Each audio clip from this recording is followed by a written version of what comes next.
Halos mag-aapat na buwan na ang nakalilipas nang bumulabog sa mata ng publiko ang kuha ng CCTV video na ito na ikinasawi ni Barangay Tanod Joseph Labonera.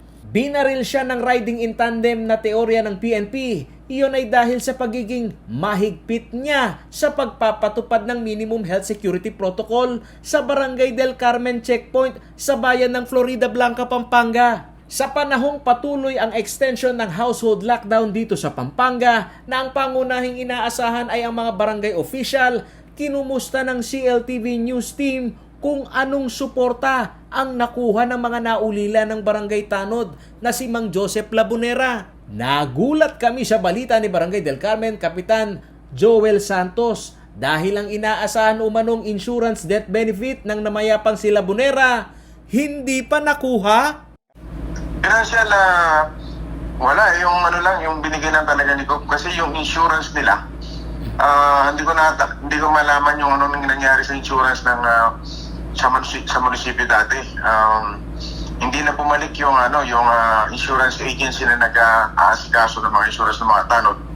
Gawa daw ng pandemic. Yung pambayad naman namin, lahat ng barangay, gano'n na nangyari dito kaya nagpalit kami ng insurance. Hindi na binanggit sa amin ni Kapitan ang insurance company na kinumisyon ng lokal na pamahalaan para sa mga tanod.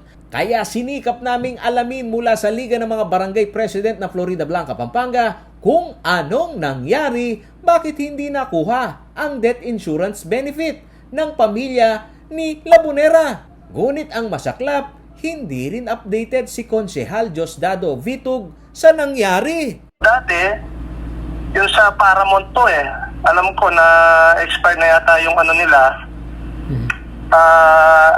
Tanungin ko yung sir, yung presidente ng treasurer po. Kasi sila nag-handle dyan sir Walang nakuha pati sa tanggapan ng Department of the Interior and Local Government o DILG Pampanga ang naiwang kaanak ni Labonera. Sa panayam sa telepono ng news team sa pamilya ng pinaslang na tanod, hindi na umano sila umaasa sa insurance benefits ng kanilang ama dahil sa walang kasiguraduhan ang sagot ng mga opisyal ng lokal na pamahalaan na kanilang nakakausap. Eh na kayo mamasang makatanggap ng ano man. Opo. Tara mo rin po kasi malyari yan. Tara mo po ng SSS mo dahil. Idinulog namin ang problemang ito sa tanggapan ni DILG for Barangay Affairs Yusek Martindinho. Aminado siya na ang masaklap na kalagayan ng mga barangay tanod ngayong panahon ng pandemya ay sadyang naiiwan sa kawalan. Iyon ay sa kabila umano ng kanyang pag-apela na pagkalooban ng pondo ang barangay para sa allowance ng mga ito. Alam mo kung ako tatanungin, kulang na kulang talaga at saka magmula nang umupo ako dito sa Undersecretary for Barangay Affairs, nagpapadagdag na ako ng 100 million para sa tanod, 100 million para sa lupon, 100 million para sa barangay health worker. Dahil sa totoo lang, tama ka. Mas mabuti pang isang katulong kaysa sa sweldo o sa allowance ng isang barangay tanod.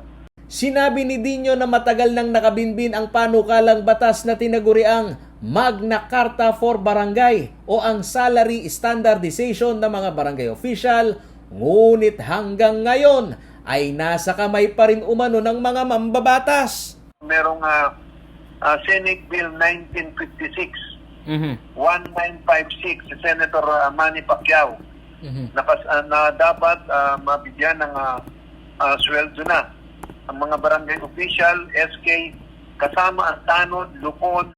Sinikap ng CLTV News na sundan ang estado ng naturang panukalang batas. Sagot ng may akda nito na si Senador Manny Pacquiao, dinidinig pa rin ito sa Senado at paniwala niya dapat itong maging priority bill ng Senado lalo't ang humaharap palagi sa pagpapatupad ng batas sa mga komunidad ay ang mga barangay official. Sila ang mga frontliners na binubuhis yung buhay nila, yung pagsakripisyo nila at sila pa ang walang maayos na natatanggap sa ating gobyerno.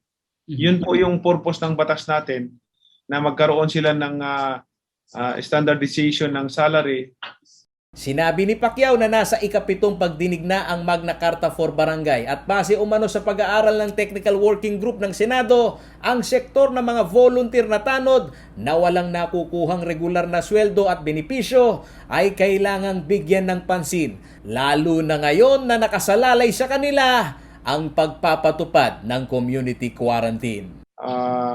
Halos gabi-gabi na nagjo-duty dyan para panatili yung kapayapaan sa bawat barangay, sila ang walang mga benepisyo at walang natatanggap yung iba eh. Paulo G. Santos, CLTV News.